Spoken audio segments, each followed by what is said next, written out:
Hello friends, welcome to my channel Career Pulse. Indian railway ಇಲಾಖೆಯಿಂದ ಒಂದು big update ಬಂದಿದೆ. Railway recruitment board ಅಂದರೆ RRB ಇತ್ತೀಚೆಗೆ assistant loco pilot ALP ಹುದ್ದೆಗಳಿಗೆ ಬೃಹತ್ ನೇಮಕಾತಿ ಪ್ರಕ್ರಿಯೆಯನ್ನು ಅನೌನ್ಸ್ ಮಾಡಿದೆ. ಈ ವರ್ಷದ ಅಫಿಷಿಯಲ್ ನೋಟಿಫಿಕೇಷನ್ ನಂಬರ್ CEN 01/2026 ಈ ರಿಕ್ರೂಟ್ಮೆಂಟ್ ಡ್ರೈವ್ನಲ್ಲಿ ಅಖಿಲ ಭಾರತ ಮಟ್ಟದಲ್ಲಿ ಟೋಟಲ್ ಆಗಿ 11,127 ವೇಕೆನ್ಸಿಗಳನ್ನು ಫಿಲ್ ಮಾಡಲಾಗುತ್ತಾ ಇದೆ.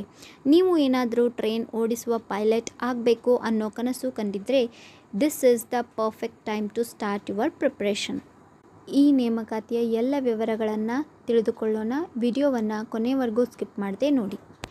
ಇಲ್ಲಿ ಇಡೀ ಇಂಡಿಯಾದ ಬೇರೆ ಬೇರೆ RRB ಝೋನ್ಸ್ಗಳಲ್ಲಿ ಎಷ್ಟೆಷ್ಟು ಪೋಸ್ಟ್ಗಳಿವೆ ಅನ್ನೋ ಕಂಪ್ಲೀಟ್ ಚಾರ್ಟ್ ಇದೆ. ಹೈಯೆಸ್ಟ್ ವೇಕೆನ್ಸಿ ಇರೋದು ಸಿಕಂದ್ರಾಬಾದ್, ಅಲ್ಲಿ 1,420 ಹುದ್ದೆಗಳಿವೆ. ಇನ್ನು ರಾಂಚಿಯಲ್ಲಿ 1,300, ಮುಂಬೈನಲ್ಲಿ 1,193 ಹುದ್ದೆಗಳಿವೆ. ಸೌತ್ ಇಂಡಿಯಾದಲ್ಲಿ ಅಂದರೆ ಸಿಕಂದ್ರಾಬಾದ್ ಬೆಸ್ಟ್ ಆಪ್ಷನ್ ಆಗ್ಬೋದು. ಆದರೆ ನೆನಪಿಡಿ, ನೀವು ಯಾವುದೇ ಒಂದು ಝೋನನ್ನು ಮಾತ್ರ ಸೆಲೆಕ್ಟ್ ಮಾಡಬೇಕಾಗುತ್ತೆ. ಹಾಗಾಗಿ ಯಾವ ಝೋನ್ನಲ್ಲಿ ಕಾಂಪಿಟೇಷನ್ ಹೇಗಿರುತ್ತೆ ಅಂತ ಅನಾಲಿಸಿಸ್ ಮಾಡಿ ಡಿಸಿಷನನ್ನು ತಗೊಳ್ಳಿ. ಕರ್ನಾಟಕದ ಅಭ್ಯರ್ಥಿಗಳಿಗೆ RRB ಬೆಂಗಳೂರು ಅಡಿಯಲ್ಲಿ ಟೋಟಲ್ ಆಗಿ ಒಟ್ಟು 200 ಪೋಸ್ಟ್ಗಳಿವೆ. ಇದು ಸೌತ್ ವೆಸ್ಟರ್ನ್ ರೈಲ್ವೆ ವ್ಯಾಪ್ತಿಗೆ ಬರುತ್ತೆ. ಇಲ್ಲಿ ಕೆಟಗರಿ ವೈಸ್ ಬ್ರೇಕಪ್ ನೋಡೋದಾದರೆ ಅನ್ರಿಸರ್ವ್ಡ್ ಅಂದರೆ UR ಅಭ್ಯರ್ಥಿಗಳಿಗೆ ಒಟ್ಟು 80 ಪೋಸ್ಟ್ಗಳಿವೆ. OBCಗೆ 54, SCಗೆ 31, STಗೆ 15 ಮತ್ತು ಎಕನಾಮಿಕಲಿ ವೀಕರ್ ಸೆಕ್ಷನ್ ಅಂದರೆ EWS ಅವರಿಗೆ 20 ಹುದ್ದೆಗಳಿವೆ. ನಿಮ್ಮ ಕ್ಯಾಟಗರಿ ಸರ್ಟಿಫಿಕೇಟ್ಸನ್ನು ರೆಡಿ ಇಟ್ಕೊಳ್ಳಿ, ಯಾಕಂದರೆ ಕಾಂಪಿಟೇಷನ್ ಬಹಳ ಟೈಟ್ ಆಗಿರುತ್ತೆ. ಇನ್ನು ಇಂಪಾರ್ಟೆಂಟ್ ಡೇಟ್ಸ್ ವಿಷಯಕ್ಕೆ ಬಂದರೆ online application window May 15, 2026 open ಆಗುತ್ತೆ. ಅಂದರೆ ನಾಳೆಯಿಂದನೇ ಅಪ್ಲಿಕೇಶನ್ ಸ್ಟಾರ್ಟ್ ಆಗೋದು. ಇನ್ನು ಅಪ್ಲೈ ಮಾಡೋಕ್ಕೆ ನಿಮಗೆ 1 ಮಂತ್ ಟೈಮ್ ಸಿಗುತ್ತೆ. ಅಂದರೆ ಜೂನ್ 14, 2026 ಲಾಸ್ಟ್ ಡೇಟ್. ದಯವಿಟ್ಟು ಲಾಸ್ಟ್ ಮಿನಿಟ್ವರೆಗೂ ವೇಟ್ ಮಾಡಬೇಡಿ. ಸರ್ವರ್ ಇಶ್ಯೂಸ್ ಇರೋದ್ರಿಂದ ಸ್ಟಾರ್ಟಿಂಗ್ನಲ್ಲೇ ಅಪ್ಲೈ ಮಾಡಿ ಎಕ್ಸಾಮ್ ಫೀಸ್ ಪೇ ಮಾಡೋಕ್ಕೆ ಜೂನ್ 16ರವರೆಗೆ ಅವಕಾಶ ಇರುತ್ತೆ. ಒಂದು ವೇಳೆ ನಿಮ್ಮ ಅಪ್ಲಿಕೇಶನ್ ಸಬ್ಮಿಟ್ ಮಾಡಿದ ಮೇಲೆ ಏನಾದರೂ ತಪ್ಪುಗಳು ಕಂಡುಬಂದರೆ ನಿಮಗೆ ಕರೆಕ್ಷನ್ ವಿಂಡೋ ಕೂಡ ಕೊಡಲಾಗುತ್ತೆ.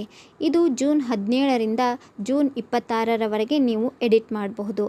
ಆದರೆ ಫ್ರೀಯಾಗಿ ಮಾಡೋಕ್ಕೆ ಬರಲ್ಲ. ಪ್ರತಿ ಎಡಿಟ್ಗೆ 250 ರೂಪಾಯಿ ಮಾಡಿಫಿಕೇಷನ್ ಫೀಸನ್ನು ಕಟ್ಟಬೇಕಾಗುತ್ತೆ. ಇಂಪಾರ್ಟೆಂಟ್ ನೋಟ್ ಏನಂದರೆ ಅಕೌಂಟ್ ಕ್ರಿಯೇಟ್ ಮಾಡುವಾಗ ಕೊಟ್ಟ ಇಮೇಲ್, ಮೊಬೈಲ್ ನಂಬರ್ ಮತ್ತು ನಿಮ್ಮ RRB ಝೋನನ್ನು ಯಾವುದೇ ಕಾರಣಕ್ಕೂ ಬದಲಾಯಿಸಲು ಸಾಧ್ಯವಿಲ್ಲ. ಆದ್ದರಿಂದ ಮೊದಲಿಗೆ ಆನ್ಲೈನ್ ಅರ್ಜಿ ಫಿಲ್ ಮಾಡುವಾಗಲೇ ಗಮನವಿಟ್ಟು ನಿಮ್ಮೆಲ್ಲ ವಿವರಗಳನ್ನು ತುಂಬಿ. ಇನ್ನು ಸ್ಯಾಲ್ರಿ ಎಷ್ಟು ಸಿಗುತ್ತೆ ಅನ್ನೋ ಕ್ಯೂರಿಯಾಸಿಟಿ ಎಲ್ಲರಿಗೂ ಇರುತ್ತೆ. ALP ಹುದ್ದೆಯು 7th ಪೇ ಕಮಿಷನ್ ಅಡಿಯಲ್ಲಿ ಪೇ ಲೆವೆಲ್ 2ಗೆ ಬರುತ್ತೆ. ಆರಂಭಿಕ ಬೇಸಿಕ್ ಸ್ಯಾಲ್ರಿ 19,900 ರೂಪಾಯಿ ಇರುತ್ತೆ. ಆದರೆ ಇಷ್ಟೇ ಅಲ್ಲ, ಇದರ ಜೊತೆಗೆ DA, HRA, ರೈಲ್ವೆಯ ಸ್ಪೆಷಲ್ ರನ್ನಿಂಗ್ ಅಲೋವೆನ್ಸ್ ಸೇರಿ ಕೈಗೆ ಸಿಗೋ ಸಂಬಳ ಸುಮಾರು 35,000ರಿಂದ 40,000ವರೆಗೆ ಇರುತ್ತೆ. ಇನ್ನು ಏಜ್ ಲಿಮಿಟ್ ಬಗ್ಗೆ ನೋಡೋದಾದರೆ ಜುಲೈ 1, 2026ಕ್ಕೆ ನಿಮಗೆ ಕನಿಷ್ಠ 18 ವರ್ಷ ತುಂಬಿರಬೇಕು ಮತ್ತು ಗರಿಷ್ಠ 30 ವರ್ಷ ದಾಟಿರಬಾರ್ದು. ಆದರೆ ಇಲ್ಲಿ ಕ್ಯಾಟಗರಿ ವೈಸ್ ರಿಲ್ಯಾಕ್ಸೇಷನ್ ಕೂಡ ಇದೆ. ನೀವು SC ಅಥವಾ ST ಆಗಿದ್ದರೆ ನಿಮಗೆ 5 ವರ್ಷದ ಸಡಿಲಿಕೆ ಇರುತ್ತೆ. ಅಂದರೆ ನೀವು 35 ವರ್ಷದವರೆಗೂ ಅಪ್ಲೈ ಮಾಡಬಹುದು. ಇನ್ನು OBC ನಾನ್ ಕ್ರೀಮಿ ಲೇಯರ್ ಅಭ್ಯರ್ಥಿಗಳಿಗೆ 3 ವರ್ಷದ ಏಜ್ ರಿಲ್ಯಾಕ್ಸೇಷನ್ ಇರುತ್ತೆ. ಇನ್ನು ಎಕ್ಸ್ ಸರ್ವಿಸ್ಮೆನ್ ಅಭ್ಯರ್ಥಿಗಳಿಗೆ ಅವರ ಸೇವೆಯ ಆಧಾರದ ಮೇಲೆ ಗರಿಷ್ಠ 8 ವರ್ಷಗಳ ಸಡಿಲಿಕೆ ಇರುತ್ತದೆ. ಇನ್ನು ಈ ಹುದ್ದೆಗಳಿಗೆ ಯಾರು ಅಪ್ಲೈ ಮಾಡಬಹುದು, ಅವರ ಎಜುಕೇಷನಲ್ ಕ್ವಾಲಿಫಿಕೇಷನ್ ಏನಾಗಿರಬೇಕು ಅಂತ ನೋಡೋದಾದರೆ ಫಸ್ಟ್ ಕಂಡೀಷನ್ ಅಂದರೆ ನೀವು 10ನೇ ತರಗತಿ ಅಂದರೆ SSLCಯಲ್ಲಿ ಪಾಸ್ ಆಗಿರಬೇಕು. ಇದರ ಜೊತೆಗೆ ಕೆಳಗಿನ ಯಾವುದಾದರೂ ಒಂದು ಟೆಕ್ನಿಕಲ್ ಕ್ವಾಲಿಫಿಕೇಷನ್ ಬೇಕು.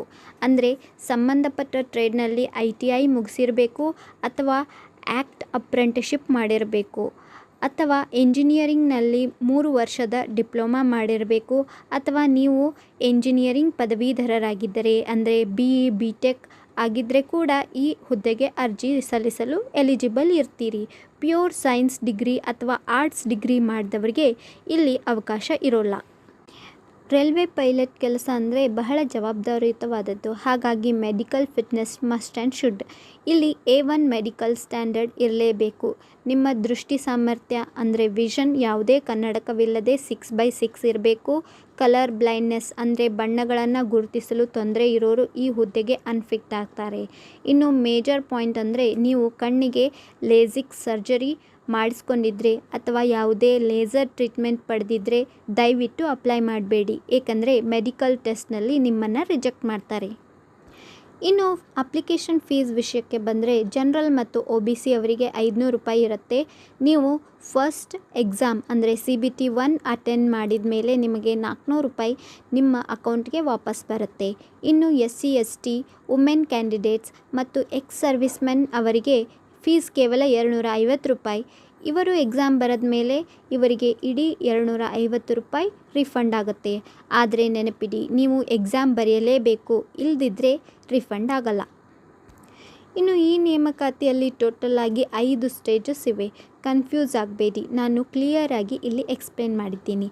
ಮೊದಲನೆಯದು CBT 1 ಅಂದರೆ ಸ್ಕ್ರೀನಿಂಗ್ ಟೆಸ್ಟ್, ಎರಡನೆಯದು CBT 2 ಮೇನ್ಸ್ ಟೆಸ್ಟ್, ಮೂರನೆಯದು CBAT ಸೈಕೋ ಟೆಸ್ಟ್, ನಾಲ್ಕನೆಯದು ಡಾಕ್ಯುಮೆಂಟ್ ವೆರಿಫಿಕೇಷನ್ ಮತ್ತು ಕೊನೆಯದಾಗಿ ಮೆಡಿಕಲ್ ಎಕ್ಸಾಮ್. ಈ 5 ಹಂತಗಳನ್ನು ದಾಟಿದ ಮೇಲೆ ನೀವು ಲೋಕೋ ಪೈಲಟ್ ಆಗಿ ಸೆಲೆಕ್ಟ್ ಆಗ್ತೀರಾ. ಸ್ಟೇಜ್ 1 ಅಂದರೆ CBT 1 ಎಕ್ಸಾಮ್ ಹೇಗಿರುತ್ತೆ ಅಂತಂದರೆ ಇದು ಒಟ್ಟು 75 ಮಾರ್ಕ್ಸ್ಗೆ ಇರುತ್ತೆ. ನಿಮಗೆ ಕೇವಲ 60 ನಿಮಿಷ ಸಮಯ ಕೊಡ್ತಾರೆ. ಇದರಲ್ಲಿ ಮ್ಯಾಥ್ಸ್, ರೀಸನಿಂಗ್, ಜನರಲ್ ಸೈನ್ಸ್ ಮತ್ತು ಕರೆಂಟ್ ಅಫೇರ್ಸ್ ಬಗ್ಗೆ ಪ್ರಶ್ನೆಗಳು ಇರುತ್ತವೆ. ಇಲ್ಲಿ 1/3 ನೆಗೆಟಿವ್ ಮಾರ್ಕಿಂಗ್ ಇರೋದ್ರಿಂದ ಸುಮ್ಮನೆ ಗೆಸ್ ಮಾಡಿ ಆನ್ಸರ್ ಮಾಡೋಕ್ಕೆ ಹೋಗಬೇಡಿ. ಇದು ಕೇವಲ ಕ್ವಾಲಿಫೈಯಿಂಗ್ ಎಕ್ಸಾಮ್ ಅಷ್ಟೇ, ಅಂದರೆ ಮುಂದಿನ ಹಂತಕ್ಕೆ ಹೋಗೋಕ್ಕೆ ಮೆಟ್ಟಿಲು ಮಾತ್ರ. ಇನ್ನು ನೆಕ್ಸ್ಟ್ ಹಂತ CBT 2. ಇದು ನಿಮ್ಮ ಫ್ಯೂಚರ್ ಡಿಸೈಡ್ ಮಾಡೋ ಹಂತ. ಇದರಲ್ಲಿ ಒಟ್ಟು 2 ಪಾರ್ಟ್ ಇವೆ. ಪಾರ್ಟ್ ಎನಲ್ಲಿ 100 ಪ್ರಶ್ನೆಗಳಿರುತ್ತೆ. ಈ ಮಾರ್ಕ್ಸ್ ಮೇಲೆ ನಿಮ್ಮ ಮೆರಿಟ್ ಲಿಸ್ಟನ್ನು ತಯಾರು ಮಾಡ್ತಾರೆ. ಪಾರ್ಟ್ ಬಿ ಬಂದು ನಿಮ್ಮ ಟ್ರೇಡ್ ಟೆಸ್ಟ್, ಅಂದರೆ ನೀವು ಕಲಿತ ITI ಅಥವಾ ಡಿಪ್ಲೊಮಾ ಸಬ್ಜೆಕ್ಟ್ ಮೇಲೆ ಪ್ರಶ್ನೆಗಳಿರುತ್ತೆ. ಇಲ್ಲಿ ಕನಿಷ್ಠ 35% ಮಾರ್ಕ್ಸನ್ನು ನೀವು ತೆಗೆದುಕೊಳ್ಳಲೇಬೇಕು.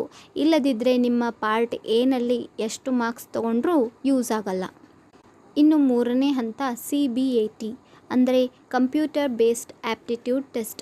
ಇದನ್ನು ಸೈಕಾಲಜಿ ಟೆಸ್ಟ್ ಅಂತಲೂ ಕರೀತಾರೆ. ನೀವು ಪೈಲಟ್ ಆಗೋಕ್ಕೆ ಎಷ್ಟು ಅಲರ್ಟ್ ಆಗಿದ್ದೀರಾ ಅನ್ನೋದನ್ನು ಇಲ್ಲಿ ಚೆಕ್ ಮಾಡ್ತಾರೆ.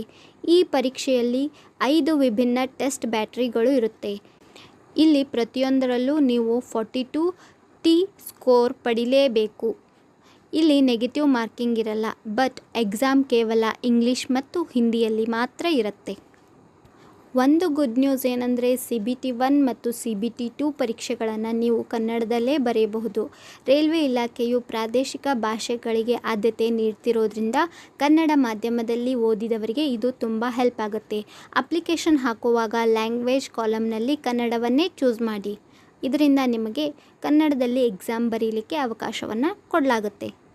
ಇನ್ನು ನೀವು ಅರ್ಜಿ ಸಲ್ಲಿಸುವಾಗ ತುಂಬಾ ಕೇರ್ಫುಲ್ ಆಗಿರಬೇಕು. ಅಪ್ಲಿಕೇಶನನ್ನು ಕೇವಲ ಅಧಿಕೃತ RRB ವೆಬ್ಸೈಟ್ಗಳ ಮೂಲಕ ಆನ್ಲೈನ್ನಲ್ಲಿ ಮಾತ್ರ ಸಬ್ಮಿಟ್ ಮಾಡಬೇಕು. ಇಲ್ಲಿ ಒಂದು ಸ್ಟ್ರಿಕ್ಟ್ ರೂಲ್ ಇದೆ. ಒಬ್ಬ ಅಭ್ಯರ್ಥಿ ಕೇವಲ ಒಂದು RRB ವಲಯ ಅಂದರೆ ಝೋನ್ಗೆ ಮಾತ್ರ ಅಪ್ಲೈ ಮಾಡಬೇಕು. ಫಾರ್ ಎಕ್ಸಾಂಪಲ್, ನೀವು ಬೆಂಗಳೂರು ಝೋನ್ ಸೆಲೆಕ್ಟ್ ಮಾಡಿದರೆ ಅಲ್ಲಿಗೆ ಮಾತ್ರ ಅಪ್ಲೈ ಮಾಡಿ. ಹುದ್ದೆಗಳು ಜಾಸ್ತಿ ಇವೆ ಅಂತ 2-3 ಝೋನ್ಗಳಿಗೆ ಅರ್ಜಿ ಹಾಕಿದರೆ ನಿಮ್ಮ ಎಲ್ಲ ಅಪ್ಲಿಕೇಶನ್ಗಳನ್ನು ರೈಲ್ವೆ ಇಲಾಖೆ ರಿಜೆಕ್ಟ್ ಮಾಡುತ್ತೆ. ಇನ್ನು ಫೋಟೋ ಮತ್ತು ಸಿಗ್ನೇಚರ್ ವಿಷಯದಲ್ಲಿ ಹೊಸ ನಿಯಮ ಬಂದಿದೆ. ಈ ಬಾರಿ ನೀವು ಮೊದಲೇ ಫೋಟೋ ರೆಡಿ ಇಟ್ಟುಕೊಳ್ಳುವಂತಿಲ್ಲ. ಅಪ್ಲೈ ಮಾಡುವಾಗ ವೆಬ್ ಕ್ಯಾಮ್ ಮೂಲಕ ಲೈವ್ ಫೋಟೋ ಸೆರೆ ಹಿಡಿಯಬೇಕು. ಆಗ ನೀವು ಮಾಸ್ಕ್, ಕ್ಯಾಪ್ ಅಥವಾ ಯಾವುದೇ ಕನ್ನಡಕವನ್ನು ಧರಿಸಿರಬಾರ್ದು. ಇನ್ನು ಸಹಿ ಅಂದರೆ ಸಿಗ್ನೇಚರ್ ವಿಷಯಕ್ಕೆ ಬಂದರೆ ವೈಟ್ ಪೇಪರ್ ಮೇಲೆ ಬ್ಲ್ಯಾಕ್ ಇಂಕಿಂದ ಮಾತ್ರ ಸಹಿ ಮಾಡಬೇಕು. ನೆನಪಿಡಿ, ಕ್ಯಾಪಿಟಲ್ ಲೆಟರ್ಸ್ನಲ್ಲಿ ಸಿಗ್ನೇಚರ್ ಮಾಡಿದರೆ ಅಪ್ಲಿಕೇಶನ್ ರಿಜೆಕ್ಟ್ ಆಗುತ್ತೆ. ಯಾವಾಗಲೂ ರನ್ನಿಂಗ್ ಹ್ಯಾಂಡ್ ರೈಟಿಂಗನ್ನು ಬಳಸಿ. ಇನ್ನು ಕೊನೆಯದಾಗಿ, ಇಂಟರ್ನೆಟ್ನಲ್ಲಿ ಬರೋ ಫೇಕ್ ನ್ಯೂಸನ್ನು ನಂಬಬೇಡಿ. ಯಾವುದೇ ದಲ್ಲಾಳಿಗಳು ಕೆಲಸ ಕೊಡಿಸ್ತೀವಿ ಅಂತ ಅಂದರೆ ಮೋಸ ಹೋಗಬೇಡಿ. ಕೇವಲ ಅಫಿಷಿಯಲ್ RRB ವೆಬ್ಸೈಟ್ಗಳನ್ನು ಮಾತ್ರ ಫಾಲೋ ಮಾಡಿ. ಅಪ್ಲೈ ಮಾಡೋಕ್ಕೆ ಕೊನೆಯ ದಿನಾಂಕ 14 ಜೂನ್ 2026. ಟೈಮ್ ವೇಸ್ಟ್ ಮಾಡದೆ ಇಂದೇ ಪ್ರಿಪ್ರೇಷನನ್ನು ಸ್ಟಾರ್ಟ್ ಮಾಡಿ. ಈ ಮಾಹಿತಿ ನಿಮಗೆ ಇಷ್ಟವಾಗಿದ್ದರೆ ಈ ವಿಡಿಯೋಗೆ ಒಂದು ಲೈಕ್ ಮಾಡಿ. ಹಾಗೂ ನಿಮ್ಮ ಫ್ರೆಂಡ್ಸ್ ಜೊತೆಗೂ ಶೇರ್ ಮಾಡಿ. ಇಂತಹದೇ ಅಧಿಕೃತ ಉದ್ಯೋಗ ಮಾಹಿತಿಗಾಗಿ ನಮ್ಮ ಚಾನಲ್ಗೆ ಈಗಲೇ ಸಬ್ಸ್ಕ್ರೈಬ್ ಆಗಿ. Thanks for watching.